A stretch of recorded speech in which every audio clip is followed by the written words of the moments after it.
My encounter with the Holy Spirit 3 years and a half ago, it was a turning point of my life. 3.5 years ago, I was in Philippines, traveling here in Norway. I remember August 2022, my wife enrolled me in a Bible school. I don't know what Bible school is, but I think that is good, cute. When I entered the church, Norwegians hugged me. They are so nice people.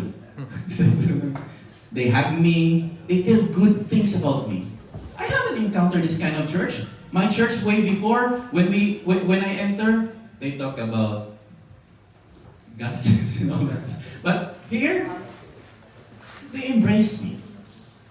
But I don't know what happened in my life. I don't have a real relationship with God. My father is a farmer. My mother is a vegetable vendor. We are very poor in the Philippines. I remember everything. I didn't have a real relationship with God. I went to drugs. I went to drinking alcohol, smoke weeds, cigarettes. I have many cheating relationships. I have relationship with gays. I used to steal money. Became out of school youth. I influenced by worldly friends. Been into a fight. And I remember, I'm about to kill my mother with a revolver gun. But luckily, I pulled the trigger down. So I fly here. And September 23, 2022, I met Jesus. There is a conference named Open Heaven in Imi Church. And the preacher is a Filipino. I don't understand what he preached at all. I don't understand. But during the service, I was crying for 3 hours. I don't know what happened. I am bold, strong. But I'm crying for 3 hours. And my teacher says, come to the front, come to the front. I don't know what happened there. But when people come to the front, they're just falling down. I don't know what happened. And when it's my turn, I didn't fall down. But something happened in me. As the pastor prayed for me, I felt very dirty in my life. I remember my sin. I remember the drinking session. I remember the drugs. I felt very dirty. And I was like weeping and crying. I don't know. But suddenly a vision came. Jesus was there. He's holding my hand when I'm about to take the alcohol. He was holding my hand when I take weeds, cigarettes, and all of those things. And when I'm about to kill my mother, Jesus stopped my hands. And I pulled the trigger down. And suddenly I heard a voice saying to me, Arden, I did not abandon you. I had forgiven you. And a turning point in my life. Suddenly I became bold. I became free. I became light. And after the service, I went to my wife, telling about who Jesus is. My friends, my family, I'm texting them. I'm messaging, you need Jesus. You need to encounter Jesus. You need to encounter the real one, not the religion one. They don't believe in me. It ended up from 15,000 friends, I end up like, I think, 3,000 now in Facebook. I have 5,000, 15,000 friends. I end up like, even my best friend, they don't talk to me anymore.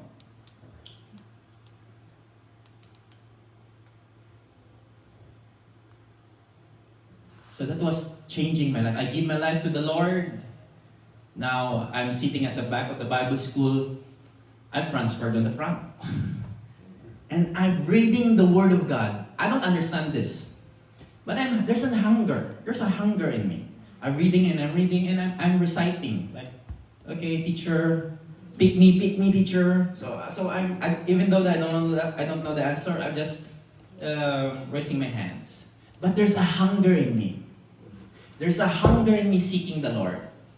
I seek the Lord, and then where's the Holy Spirit? I was like thinking, I haven't encountered the Holy Spirit.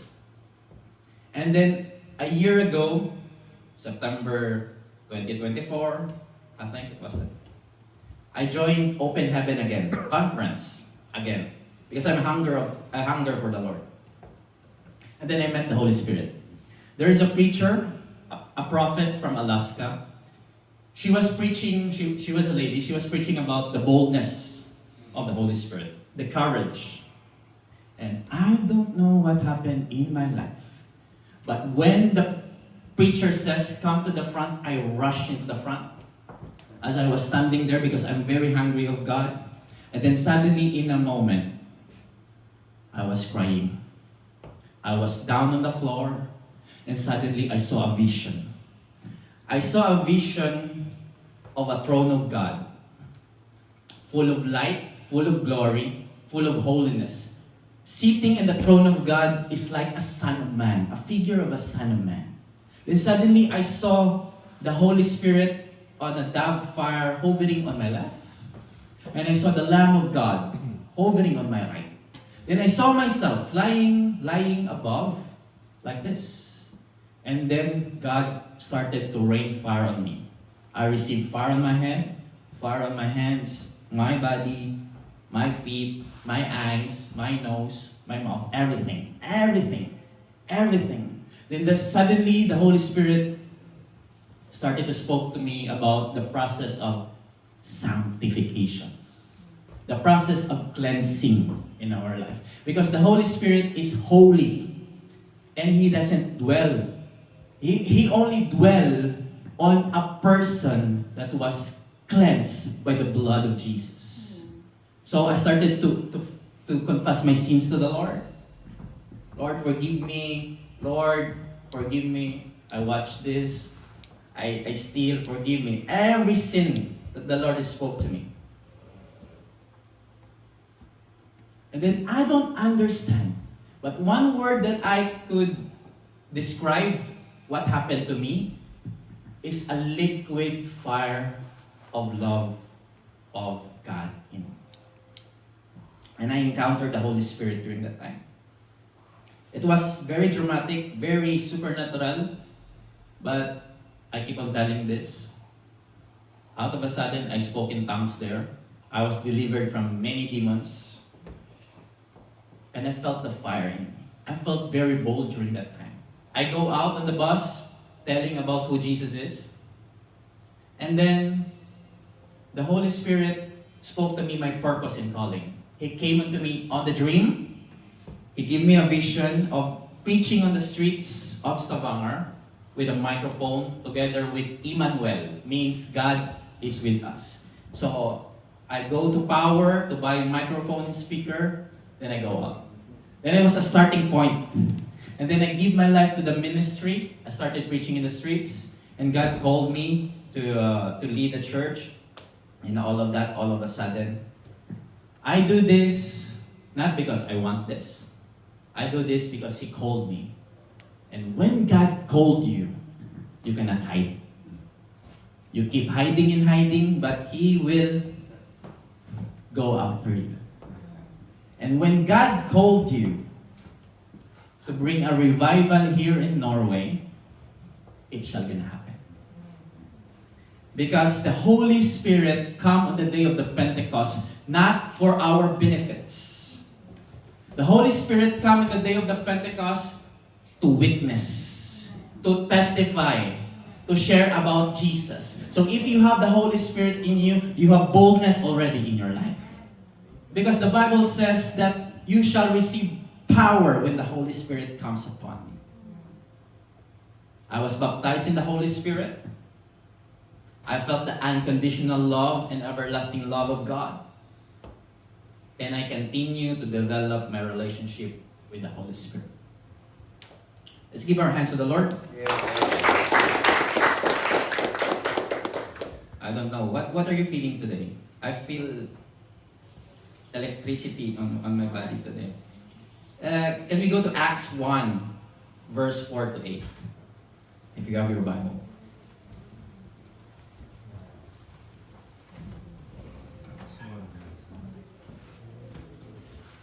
So if you follow me, verse 4, it says, "In being assembled together with them, he commanded them not to depart from Jerusalem, but to wait for the promise of the Father, which he said, 'You have heard from me.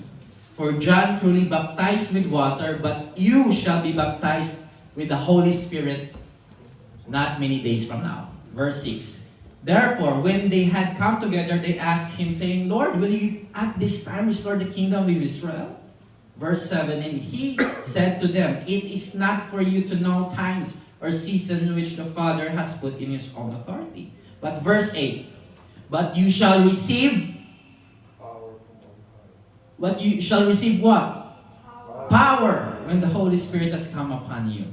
And you shall be witnesses to me in Jerusalem, in all Judea, and Samaria, to the ends of the earth. How many of you here received the Holy Spirit? Amen. So if you have the Holy Spirit in you, what do you have? Power. Power to what? To witness about who Jesus is. So if we have the Holy Spirit, we have the boldness. Amen? We have the boldness. But let's go back to the 4 verses before this. It says here, wait for the promise. Don't you know that going out is dangerous? Going on a mission. You will encounter many people, hard people, unloved people, drug addict people, people that have different conduct, ungodly character. And the message that you are bringing is uncomfortable for them.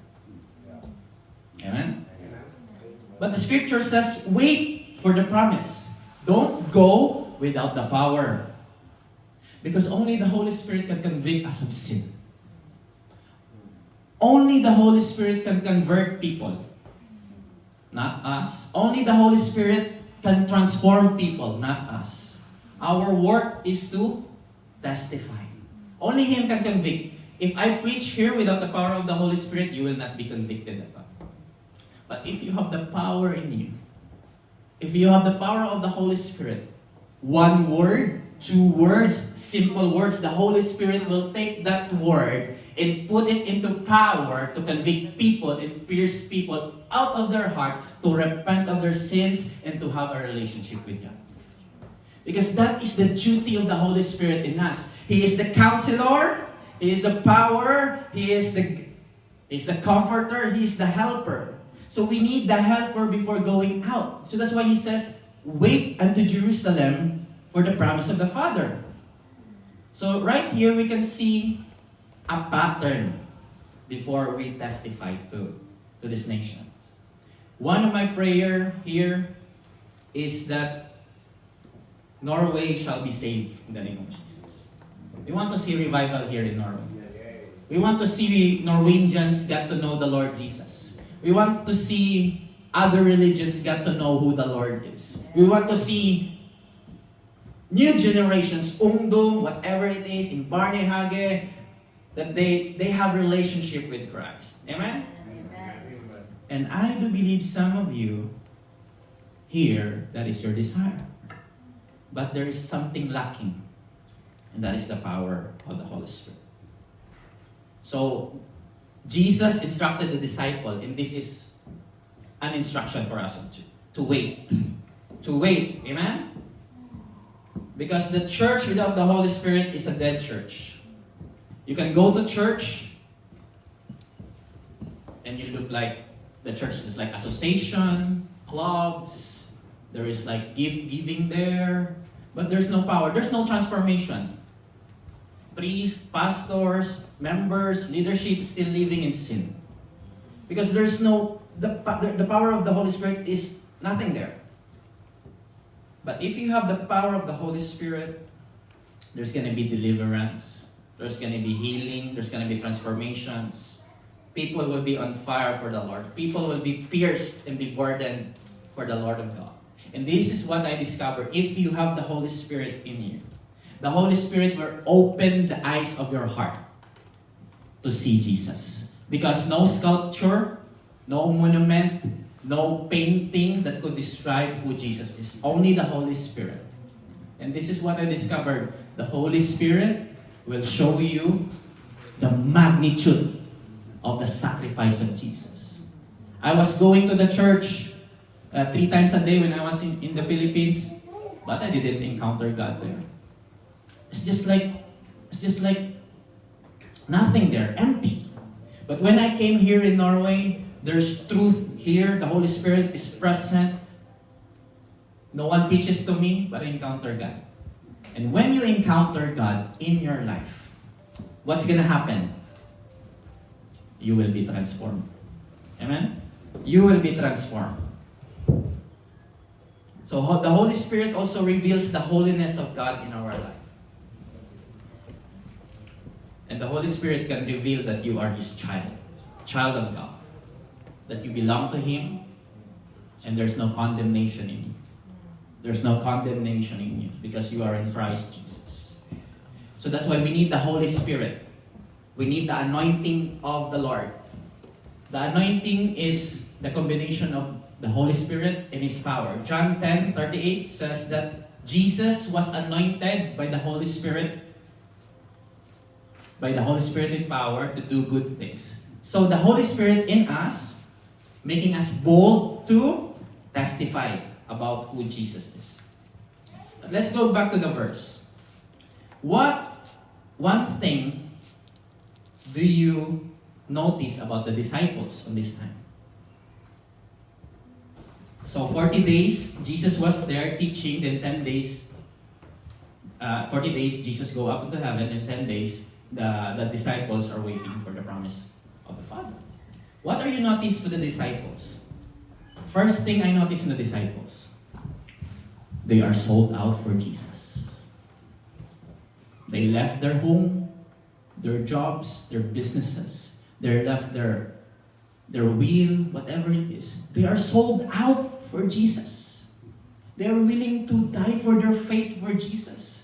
They are surrendered totally. They left John and the sons of Zebedee, John, Andrew, Peter.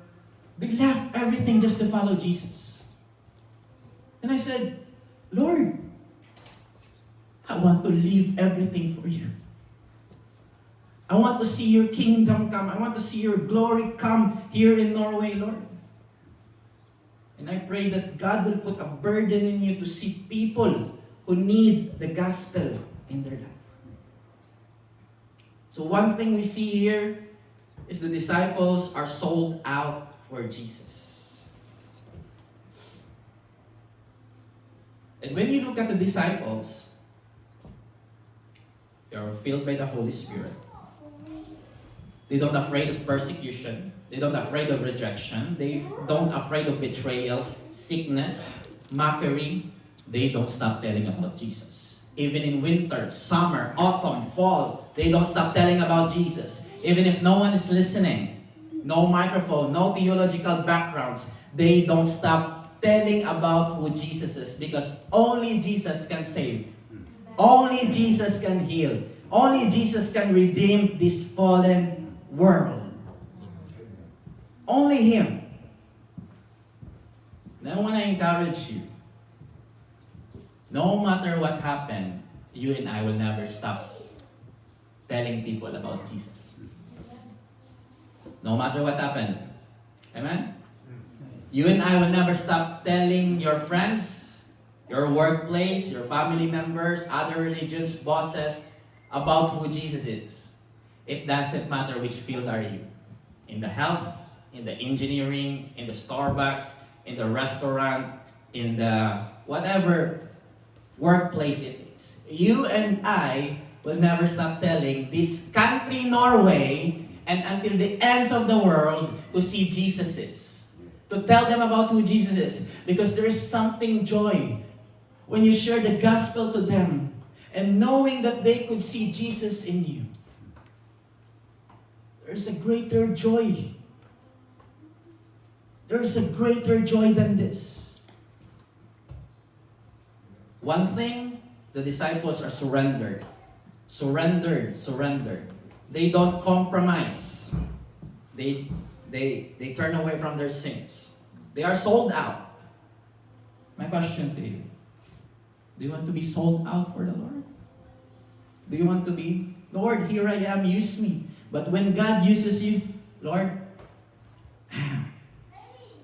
huwag muna ngayon, Lord. I think, Lord, it's not the time. But when you say, God, use me, the Lord is serious when you tell Him. And He will empower you. You have everything from Him. He will help you. He will encourage you. He will do everything for you. He is the one who qualified you. Even people will look at you, you don't know how to worship, you don't know how to preach, you don't know how to lead Bible study. People will down up to you. But someone has called you, and that someone is a divine being who called you, who qualified you, who chose you from the very beginning. And when you have Him in your life, the Bible says in Genesis 39 that Joseph was very successful because God was with him. There is success when God is with you. Amen? And another thing, yes, we see that the disciples are sold out for the Lord. Number two, what have you seen here for the disciples? One thing I see is they are falling in love with Jesus. They are very in love with Jesus. Until death, they want to follow. They want to follow Him. They have been with Jesus 3.5 years. They see Jesus how to eat. They see Jesus how to sleep. They talk with Jesus. They play with Jesus. They watch Jesus for 3.5 years. They left everything. They follow Jesus. Why? Because they are in love with Jesus. This is what I tell you. When you encounter God, when you truly encounter Him, you're going to fall in love with Him. Because the one that you've encountered is not just a human flesh. It's just not like a feeling. It's God Himself.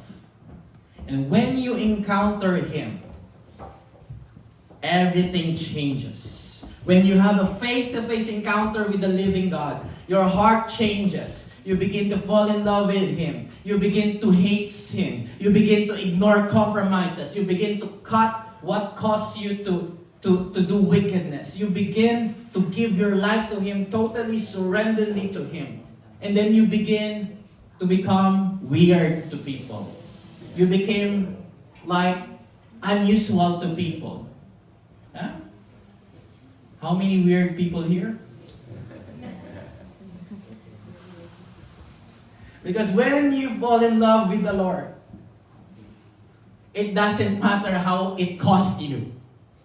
When you fall in love with Jesus, it doesn't matter what the price is. Lord, I'm going to spread this fire all over Norway.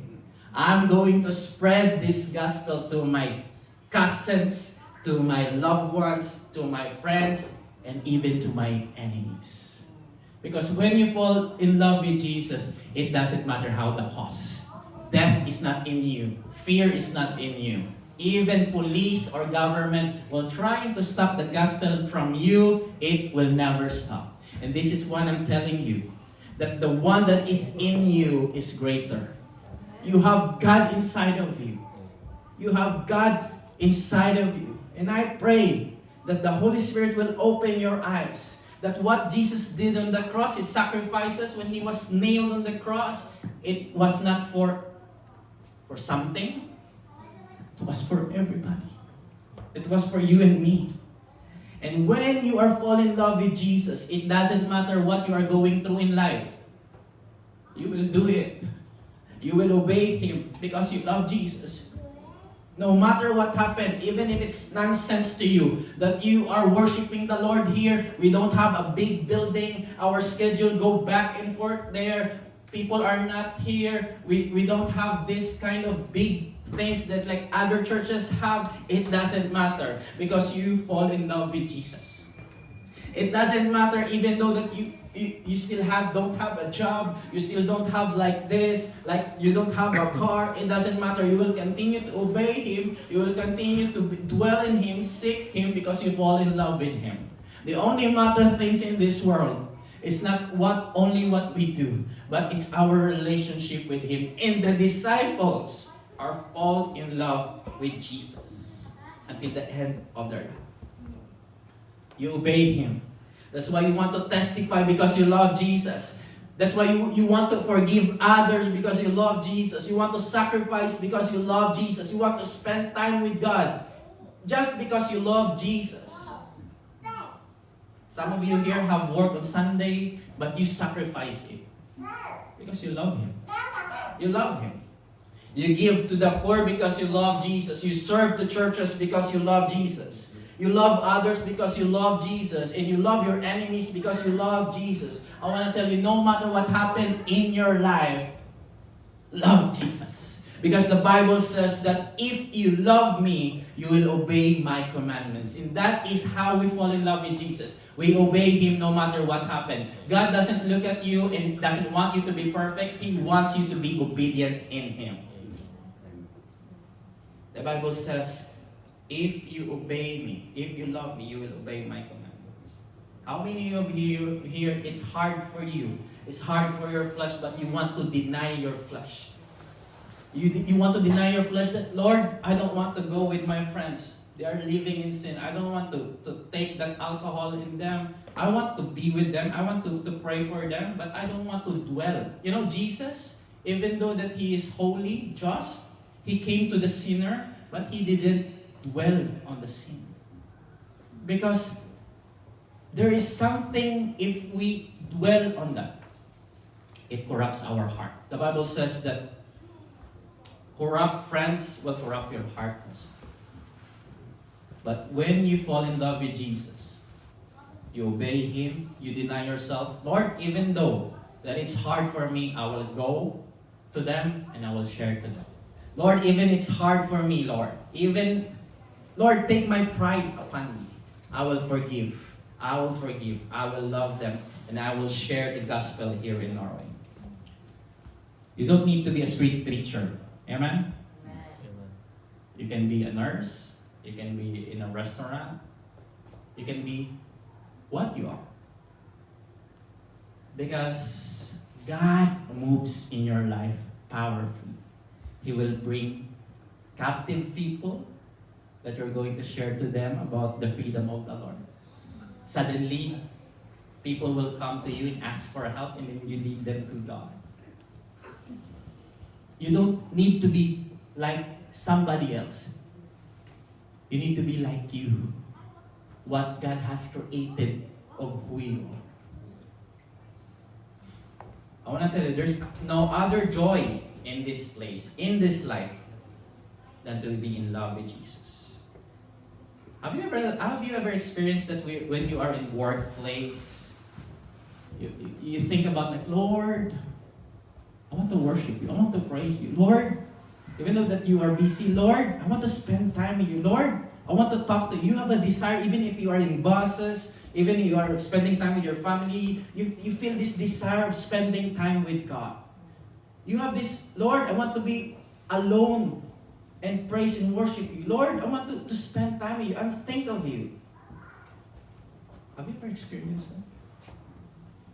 If you do, you touch the heart of God. And if you do, say, Lord, I love you. Lord, I need you in my life. Lord, I desire to become like you. Lord, I want to know you more. I want to know you deep. I want to tell you, God, you touch us the heart of God. You touch us the heart of God. And when you fall in love with Jesus, that is my desire to each one of you, I pray. That all of us, including myself, when we fall in love with Jesus. When we fall in love with Jesus, the Bible says here that the disciples are no fear of death, no fear of shame, no fear of everything, because they love the Lord. Verse 8, but you shall receive power when the Holy Spirit come upon you. There is a power that God wants to empower you. He wants to empower you to overcome everything in your life. It means that you are not a powerless Christian. You have power in you. Tell your neighbor, you have power in you. Power to testify about Jesus. Power to heal the sick. Power to cast out demons and set the captives free. Power to exhort everyone. Power to sharpen everyone. Power to teach everyone. Power to tell them about who they are. God wants to give you this power. And if you want to bring this revival here in Norway, our hearts must be revived first. There should be a revival first in our hearts. Because revival in our hearts will lead to the revival of this world. Amen? Can you close your eyes? If you feel the Holy Spirit in you right now, steering your heart, convicting you, I want to ask you, if the Holy Spirit is steering in your heart, and if you want God to let a fire in your life, to be a witness, that Lord, yes, I want to be a witness. Lord, I want to be used by you. Lord, empower me. I need the power of God. I need the boldness of the Holy Spirit. If there's something in your heart that's steering in front of you, that you have the burden, Lord, this person needs to be saved. But I'm not the Savior. You are the Savior. Lord, empower my speech. Empower my hands, Lord. Help me to come to Him. If you are that person, I want to ask you to stand right where you are if you are the person. You feel the Holy Spirit is scrutinizing your heart, steering your heart, steering you to be a witness, steering you. Holy Spirit, convict that person, lead that person, use that person, Holy Spirit. If that is you, I want to ask you to stand where you are. Remain standing there. Stand. God is calling you. He wants to empower you. He wants to break that fear from you. He wants to bolden you. He wants to strengthen you. He wants to use you. He wants to lit that fire in you. He wants to use you to bring glory here. If you are that person, stand where you are. You know, life here in Norway, if we don't have God, there's no change. We are still going back 10 years where we are. We are still living in the so-called compromises of sin. If you feel the Holy Spirit, but there's something in your mind, Lord, I'm afraid. Lord, I don't have the knowledge. He will strengthen you. He will empower you, the Bible says. The Holy Spirit is here. Stand where you are. Take that courage. Take that courage. Take that courage in you. If you will not go, God is saying, who will go?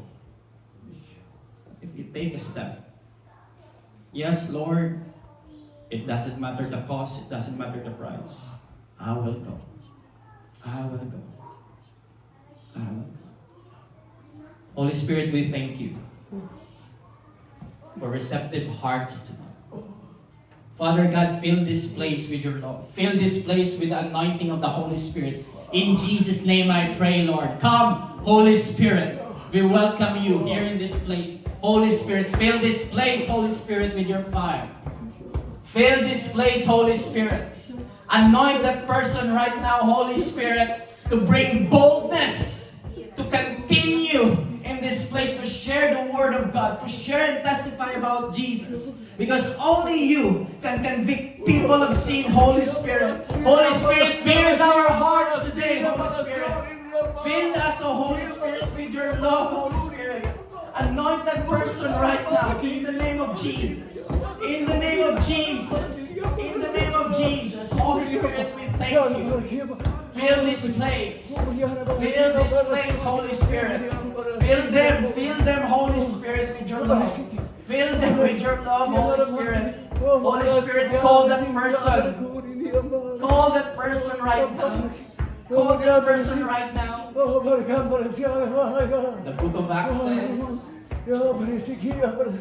so weird, so weird. But there's nothing weird than the Lord when He anoints you. God wants to empower you. Holy Spirit, we thank you. We thank you, Holy Spirit. We thank you, Holy Spirit. We thank you for your love, Holy Spirit. We thank you. We thank you. We thank you, Holy Spirit. We thank you. We thank you. We thank you. Please, can you pray for Holy Spirit, we thank you. We thank you, Holy Spirit. Fill us, Holy Spirit. You know, this is Pentecost. Holy Spirit, visit us, Holy Spirit. Visit us, Holy Spirit. Visit us, Holy Spirit. Wherever you are, just pray right now. Pray right now.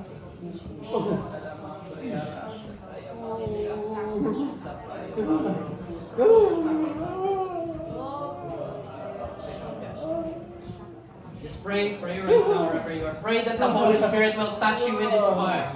Pray that the Holy Spirit will use you more. Pray that the Holy Spirit will pierce your heart. Don't watch. Don't just like some other people that this is weird. But be bold enough to take the courage to be empowered by the Holy Spirit in you. Just pray where you are. Ask Him. The Bible says, ask, seek.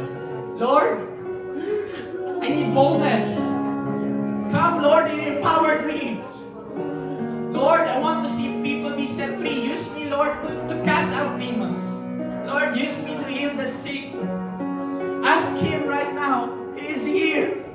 Ask Him, Lord, I want to bring revival here in Norway, Lord. Because Norwegian people, other people, they are lukewarm in their life. They don't know who Jesus is. They have religion in their life and they need a revival in their life. If you are that person, if you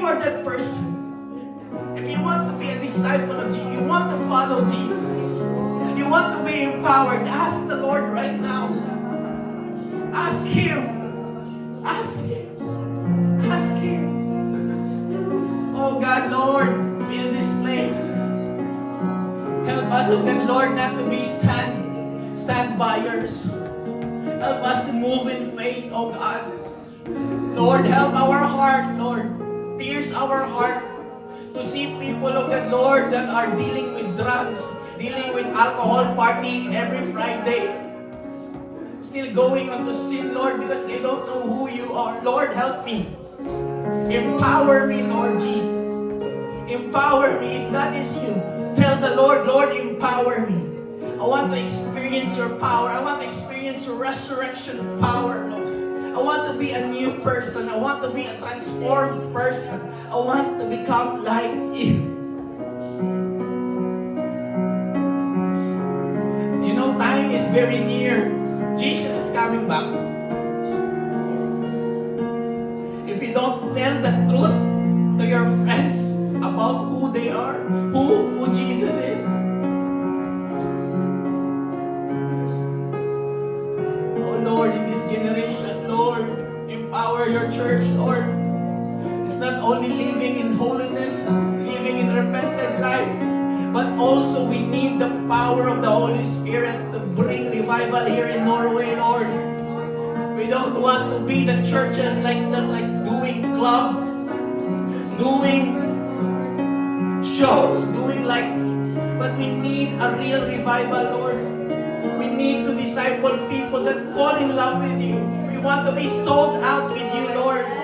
We want to be sold out. We want to cut the sin in our life. We don't want this world. We want the world that you want to have us, Lord Jesus. Pierce our heart, Lord. Here's our